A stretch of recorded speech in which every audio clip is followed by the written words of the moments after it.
हमारे बड़े बुजुर्ग हमेशा एक बात कहते थे, रात को बाल मत काटना, रात को कंघी मत करना, और सबसे जरूरी बात, कटे हुए बालों को कभी खुले में मत फेंकना।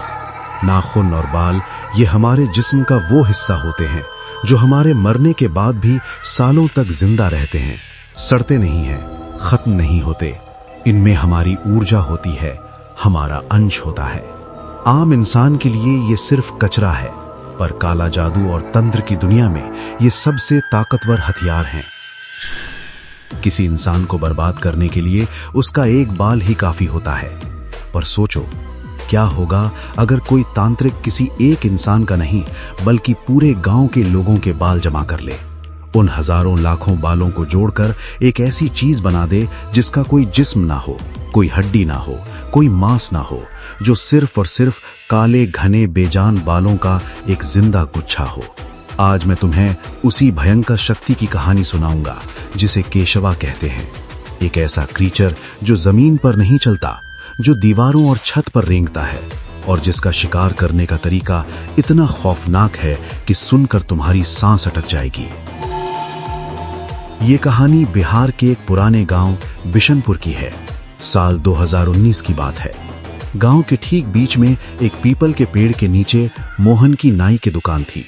मोहन गांव का अकेला नाई था। सुबह से लेकर शाम तक उसकी दुकान पर भीड़ रहती थी। गांव के बच्चे, जवान, बूढ़े सब वहीं बाल कटवाने आते थे। मोहन दिन भर बाल काटता और शाम को दुकान बढ़ाने से पहले सारे कटे हुए बालों को झाड़ू मारकर दुकान के पीछे एक खाली गड्ढे में फेंक देता था। सालों से यही उसकी रूटीन थी। वहां बालों का एक ढेर लग जाता था जो हवा या बारिश में इधर उधर उड़ जाता था। मोहन ने कभी इस बात पर ज्यादा ध्यान नहीं दिया, पर एक दिन उसने नोटिस किया कि दुकान के पीछे का वो गड्ढा बिल्कुल साफ था। वहां एक भी बाल नहीं था। पहले 2 दिन मोहन को लगा कि हवा से उड़ गए होंगे या किसी जानवर ने मिट्टी खोद दी होगी, पर लगातार 1 हफ्ते तक यही हुआ। वो शाम को वहां बालों का ढेर लगाता और अगले दिन सुबह आकर देखता तो एक सिंगल बाल भी वहां नहीं मिलता था, जैसे कोई रात के अंधेरे में आकर वहां से चुन चुनकर बाल बटोर ले जाता हो। मोहन को अजीब लगा। उसने सोचा गांव का कोई कबाड़ी वाला शायद इन्हें विग्स बनाने के लिए चुरा रहा होगा। उसने तय किया कि आज रात वो दुकान में ही रुकेगा और देखेगा कि आखिर ये बाल कौन ले जाता है। अमावस्या की रात थी। गांव में लाइट नहीं थी। मोहन दुकान के अंदर अंधेरे में बैठा था और खिड़की की दरार से पीछे वाले गड्ढे को देख रहा था। रात के करीब 2 बजे होंगे जब उसने एक आहट सुनी, किसी के भारी कदमों की आवाज। झाड़ियां हिली और अंधेरे में से एक आदमी बाहर आया। उस आदमी को देखते ही मोहन का खून जम गया। वो गांव के बाहर जंगल में रहने वाला एक अघोरी था जिसे लोग बाबा भैरंगी कहते हैं। भैरंगी को गांव वालों ने बहुत साल पहले बहिष्कृत कर दिया था क्योंकि वो शमशान और मिट्टी से सिफली इल्म करता था, गंदे जादू करता था। भैरंगी उस गड्ढे के पास घुटनों के बल बैठ गया, पर वो बालों को किसी बोर में नहीं भर रहा था। उसने एक काला कपड़ा जमीन पर बिछाया, उस पर कुछ अजीब सा लाल पानी छिड़का और फिर उसने उन बालों के ढेर पर अपने दोनों हाथ रख दिए। भैरंगी एक ऐसी भाषा में बड़बड़ाने लगा जो मोहन ने कभी नहीं सुनी थी, और फिर मोहन ने वहां वो देखा जिसने उसकी दिमागी हालत हिला दी। वो जमीन पर पड़े हुए हजारों बेजान बाल, अलग अलग लोगों के कटे हुए बाल, अचानक कीड़ों की तरह हिलने लगे। वो एक दूसरे से जुड़ने लगे, गुथने लगे, और देखते ही देखते उन बालों ने एक काले फुटबॉल के बराबर का आकार ले लिया, एक जिंदा रेंगता हुआ गुच्छा। भैरंगी ने एक भयंकर मुस्कान के साथ उसे उठाया, अपने काले कपड़े में लपेटा और वापस अंधेरे जंगल में गायब हो गया।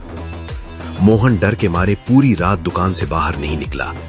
उसे समझ नहीं आ रहा था कि उसने क्या देखा है, पर उसे यह पता था कि बाबा भैरंगी गांव वालों के ही बालों का इस्तेमाल करके उनके खिलाफ कोई बहुत बड़ा अनर्थ करने वाला है। 2 दिन बाद गांव में पहली मौत हुई।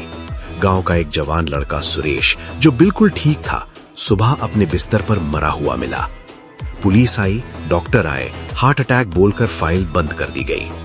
पर जब सुरेश की लाश को नहलाया जा रहा था तो उसकी मां ने एक अजीब चीज देखी। सुरेश की आंखें बाहर की तरफ पूरी फटी हुई थीं। उसके चेहरे की नसें नीली पड़ चुकी थीं, जैसे उसका दम घोंटा गया हो। और सबसे खौफनाक बात, जब सुरेश का मुंह थोड़ा सा खुला तो उसके गले के अंदर और उसकी नाक के छेदों में ठोस काले बाल भरे हुए थे। उसके फेफड़े बालों से ठीक उसी तरह जम चुके थे जैसे किसी ड्रेन की पाइप बालों से चोक हो जाती है।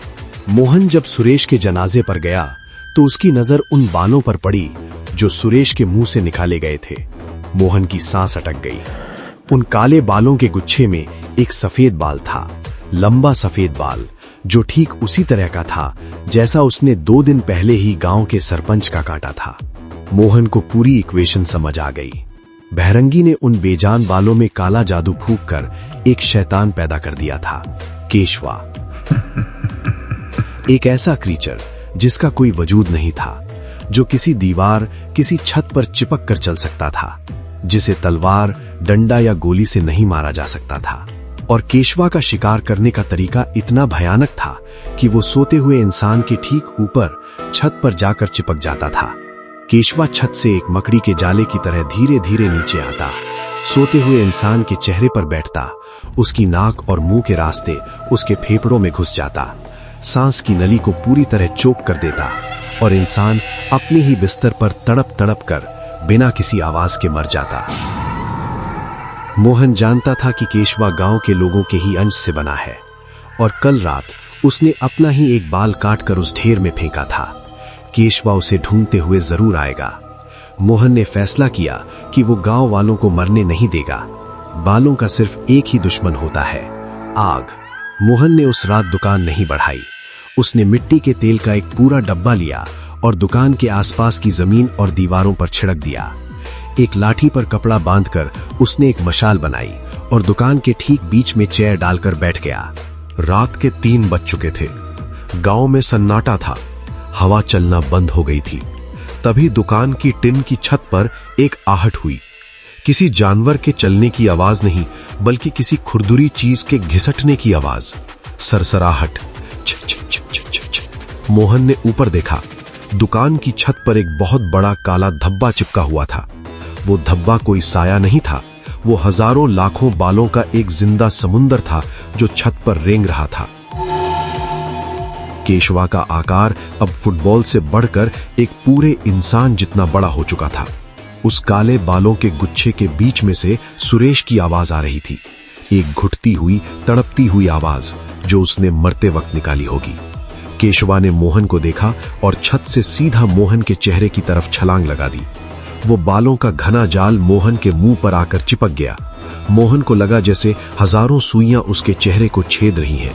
वो काले बाल सांप की तरह रेंग कर उसकी नाक और उसके होंठों के अंदर घुसने की कोशिश करने लगे। मोहन की सांस घुटने लगी, उसका दिमाग सुन्न पड़ने लगा। उस केश में से सड़े हुए खून और लाश की ऐसी गंदी बदबू आ रही थी कि मोहन उल्टी करने ही वाला था, पर उसने अपनी आखिरी ताकत इकट्ठी की और अपने हाथ में पकड़ी मशाल पर माचिस की तीली मार दी। मशाल आग पकड़ते ही मोहन ने उसे अपने ही चेहरे के पास उस बालों के गुच्छे पर घुसा दिया। मिट्टी के तेल की वजह से आग एक धमाके के साथ फैली। बालों की जलने की वो घिनौनी आग तुरंत पूरे केशवा में फैल गई। केशवा के अंदर से ऐसी चीख निकली जो हजारों औरतों, मर्दों और बच्चों की मिलीजुली चीख थी। वो बालों का जिंदा गुच्छा आग में तड़पने लगा। वो जमीन पर गिरा और इधर उधर भागने की कोशिश करने लगा, पर आग उसकी रगों में दौड़ गई थी। कुछ ही सेकंड्स में वो पूरा क्रीचर जलकर एक काली बदबूदार राख में बदल गया। दुकान पूरी तरह जल चुकी थी। मोहन का चेहरा झुलसा हुआ था। वो कांपता हुआ जमीन पर पड़ा था, पर वो जिंदा था। उसने केशवा को खत्म कर दिया था। अगले दिन जब गांव वालों ने जंगल में बाबा भैलंगी की झोपड़ी देखी तो वहां कोई नहीं था, पर झोपड़ी के अंदर खून और राख के निशान थे। भैरंगी वहां से भाग चुका था या उसने खुद को आग लगा ली थी, ये आज तक किसी को नहीं पता। मोहन आज भी जिंदा है, पर उस दिन के बाद से उसने अपनी दुकान हमेशा के लिए बंद कर दी। वो आज भी जब सोता है तो अपनी नाक और मुंह पर एक मोटा कपड़ा बांधकर सोता है। उसे आज भी लगता है कि कोई अकेला बाल कहीं हवा में उड़ता हुआ उसकी सांस की नली में ना घुस जाए, क्योंकि जो काला जादू एक बार आजाद हो जाता है वो पूरी तरह से कभी खत्म नहीं होता। उसका कुछ न कुछ अंश इस दुनिया की हवा में रुका रह जाता है। तो अगली बार जब तुम अपने बाल कटवाओ या अपनी कंघी से टूटे हुए बाल निकालकर खिड़की के बाहर फेंक दो, तो एक बार जरूर सोचना कि वो बाल उड़कर कहां जाएंगे, किस मिट्टी में मिलेंगे और कौन से अंधेरे का तांत्रिक उन बेजान बालों का इंतजार कर रहा होगा, ताकि वो उन्हें एक नया जिस्म दे सके, एक ऐसी भूख दे सके जो सीधा तुम्हारे बिस्तर तक और तुम्हारी सांस तक आएगी। क्योंकि रात सिर्फ अंधेरी नहीं होती,